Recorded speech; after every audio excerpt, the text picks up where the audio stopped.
মাসলা আরেকটি বলছেন লেখক এখানে, যদি কোনো মহিলার স্বামী মারা যায়, বিধবা হয়, তারপরে দ্বিতীয় সংসার করে, সুম্মা তাজাওয়াজাত বাদাহু, তার অন্য স্বামীর সাথে বিয়ে বসে, তাহলে জান্নাতে কার সাথে থাকবে? দুইজনে, আগের স্বামীও জান্নাতি আর এই পরের স্বামী জান্নাতি, কার সাথে থাকবে?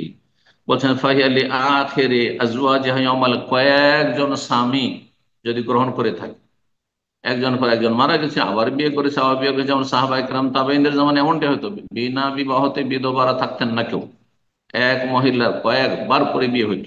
জি, স্বামী মারা গেছে, স্বামী শহীদ হয়েছে, তারপর আবার সাথে সাথে বিয়ে, ইদ্যত পার হলে বিয়ে বসেছে।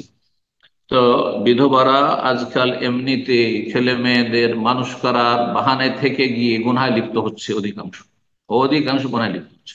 আল্লাহ হেফাজত করুন।